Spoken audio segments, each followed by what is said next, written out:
Assalamualaikum warahmatullahi wabarakatuh. Salam sejahtera bagi kita semua. Om Swastiastu, Namo Buddhaya, salam kebajikan, Shalom. Perkenalkan, nama saya Muhammad Rifki Afriza dari Prodi Teknologi Benih Politeknik Pembangunan Pertanian, jurusan Pertanian, Yogyakarta, Magelang. Nah, pada kesempatan kali ini saya akan memberikan materi berupa bagaimana toh kita ini sebagai mahasiswa untuk selalu bergerak maju, bergerak ke depan dengan visi yang panjang, bukan hanya sebagai petani-petani lokal. Bagus petani lokal sudah memajukan sektor pertanian. Pada pandemi saja dapat dilihat hanya sektor pertanian yang bertumbuh dengan pesat, mengalahkan sektor-sektor bisnis industri lainnya. Sektor pertanian memiliki masa depan yang menjanjikan, serta sektor pertanian memiliki visi yang jelas. Karena apa? Karena masihnya manusia menyebabkan masihnya dibutuhkan pangan. Maka dari itu, selaras dengan bertumbuhnya populasi manusia, maka dari itu juga selaras dengan tumbuhnya kebutuhan pangan setiap negara. Waktu ini untuk memaparkan bagaimana mengolah pertanian di sekitar, walaupun hanya dengan bermodalkan alat seadanya dan hanya bermodalkan ilmu seadanya. Kita sebagai mahasiswa pertanian diharapkan memiliki wawasan yang luas dan berkompetensi nasional maupun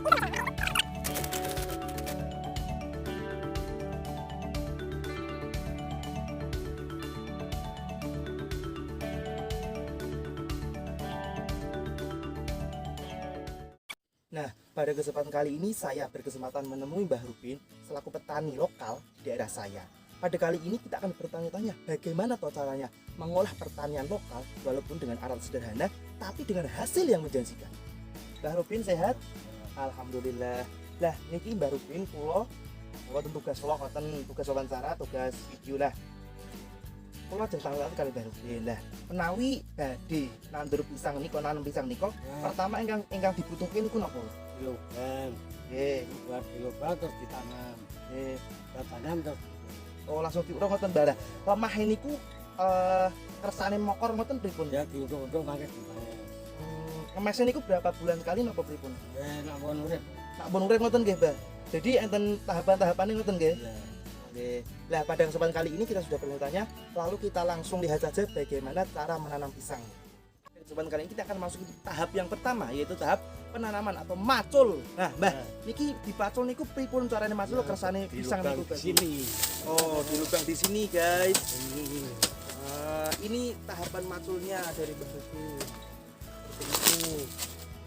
Setelah seperti itu lalu bagaimana caranya pisang ini Pisangnya bisa ditanam? Pisangnya dimasukkan ini, Mbah. Ya. Nah, ini tahap kedua yaitu mengubur pisang ya, Mbak. Ya, petani itu.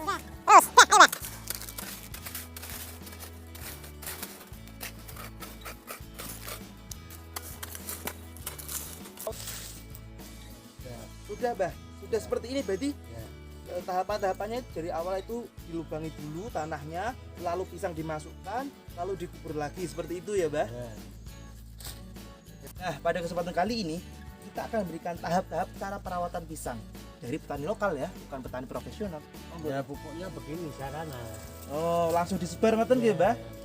Langsung disebar. Nah, setelah ini biasanya penyiramannya bagaimana, Mbah, agar pisang lebih besar? Nyiramannya ya. Nah di sini kan tidak ada siraman. Langsung jadi Langsung hanya mengandalkan air tanah begitu ya, Iya, Mbah? air Oh, tanah. air tanah dan hujan begitu ya. Iya.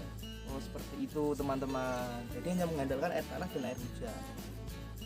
Nah, seperti itu tadi tahapan cara menanam pisang dan perawatan petani lokal. Nah, monggo, Mbah, kita lanjut ke seperti apa toh hasilnya setelah pisang itu sudah ditanam dan sudah dirawat secara tenanan secara profesional menurut petani lokal. Nah, Mbah, di sini kita lihat ada pohon pisang yang sudah lumayan besar ya, Mbah. Ya. Nah, ini kira-kira berusia berapa bulan atau berapa minggu pisang seperti ini? Ya sekitar 5 bulan. Ini sudah 5 bulan berarti Iya. ya, Mbah? Kalau 5 bulan. sekitar Terus 5 sudah bulan. dipupui. Sudah dipupuk apa saja ini, Mbah? Kok saya lihat di sini ada Ini. indel ya, Mbah, atau kotoran kambing, guys. Ya. Jadi biasanya petani lokal ini menggunakan atau memanfaatkan indel atau tai wedhus atau kotoran kambing untuk sebagai pupuk alami sehingga nantinya pisang akan bertumbuh dengan besar dan sehat serta gemuk. Sudah subur. Sudah besar ya Mbah ini ya Mbah? Sudah Mantap, Masya Allah. Tadi kan pohonnya baru 5 bulan. Nah sekarang kita lihat pohonnya sudah berbuah. Seperti apa toh pohonnya sudah berbuah? Nah ini pisang apa ini Mbah seperti ini? Ini pisang Kawi ya? Ambon putih. Ambon putih berarti ini ya? Ambon putih. Ambon putih. Ini termasuk Oh, pisang iya, yang Ambon lumayan digemari orang-orang sini ya Mbah? Iya. Termasuk orang-orang ini pada suka Yang makan pisang kayak ini ya? banyak Ini ya Mbah, berarti Iya. ini termasuk komoditas yang sangat-sangat baik untuk ditanam ya Mbah? Iya. Masya Allah. Berarti seperti ini tuh sudah berapa bulan Mbah usia dari pohon pisang Ya, ini? sekitar 7 bulan sudah. Wah, Berarti tahap penanaman pisang itu dari 0 bulan dipupuk, dirawat dengan air seadanya, dengan air hujan, air tanah. Nah, setelah 7 bulan saja sudah menjadi menghasilkan pisang sebesar ini, Mbah. iya.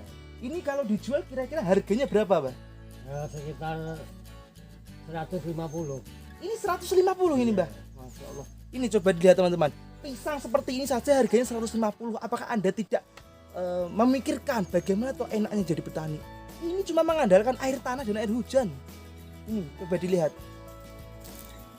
Pisang seperti ini sangat-sangat hebat. Ini komoditas super di daerah saya karena banyak orang yang memakannya. Nah, seperti itu tadi sedikit informasi mengenai petani lokal di daerah saya. Nah, sekarang tugas kita untuk selanjutnya melanjutkan masa depan gemilang, masa depan pertanian. Terima kasih untuk Mbah Ruben atas segala ilmunya, atas segala wawancaranya. Semoga segala pertanian di sini bertumbuh subur, bertumbuh dengan baik dan super menjadikan menghasilkan uang yang sangat banyak. Amin amin ya rabbal alamin. Terima kasih Mbah. Monggo kula parang. Nah, dari perjalanan saya tadi pada saat mewawancarai seorang petani lokal yang bernama Mbah Ruben, beliau adalah seorang petani lokal dengan sistem dan cara yang hanya diturunkan secara turun-temurun. Beliau tidak tahu bagaimana caranya mengolah tanah dengan hasil yang lebih baik. Beliau tidak tahu ilmu-ilmu yang mendasar, ilmu-ilmu yang teoritis. Beliau tidak tahu sama sekali pada saat tadi. Beliau hanya bermodalkan alat cangkul biasa, hanya bermodalkan pupuk alami atau pupuk tai kambing, dan hanya bermodalkan air yang sebenarnya air itu sangat dibutuhkan oleh segala tumbuhan. Beliau hanya mengandalkan air dari tada hujan dan juga air dari tanah langsung. Nah, maka dari itu bisa kita lihat bahwasanya peluang kita gemilang untuk menuju masa depan pertanian itu sangat-sangat besar. Peluang kita semua sebagai mahasiswa pertanian, apalagi kita mahasiswa kedinasan yang sudah barang tentu kita menjadi tonggak sebagai tombak ujung perjuangan pertanian di Indonesia, pembangunan pertanian di Indonesia. Kita seharusnya bisa lebih baik dari Mbah Ruben tadi. Apa kalian mahasiswa pemuda tidak malu dengan Mbah Ruben tadi yang hanya bermodalkan alat cangkul biasa dan hanya mengandalkan air dan hanya mengandalkan dari alam, hanya mengandalkan dari suasana yang ada di sekitar. Kalau kita seumpama yang memiliki lahan tadi, pasti sudah barang tentu kita menggunakan ilmu-ilmu teoritis yang sudah kita dapatkan. Nah, maka dari itu saya mengajak kepada seluruh mahasiswa kedinasan pertanian, khususnya Politeknik Pembangunan Pertanian, untuk bersama-sama bergerak maju aktif, tidak pasif. Saya mengajak aktif untuk kita bersama-sama progresif, maju ke depan, melihat, turun ke bawah, tidak hanya menghadap ke laptop, tidak hanya menghadap pada handphone kalian semuanya. Tidak seperti itu yang saya harapkan bagi teman-temanku semuanya. Saya tidak mengharapkan teman-teman itu semuanya hanya dengan bermodalkan organisasi, bermodalkan dengan nama-nama politeknik, bermodalkan nama-nama kedinasan. Embel-embel itu semua tidak berguna pada saat kalian turun ke masyarakat. Kalian harus terjun langsung, lihat bagaimana kondisi petani. Bagaimana petani itu berjuang hanya dengan mengandalkan suasana alam, hanya mengandalkan cuaca alam.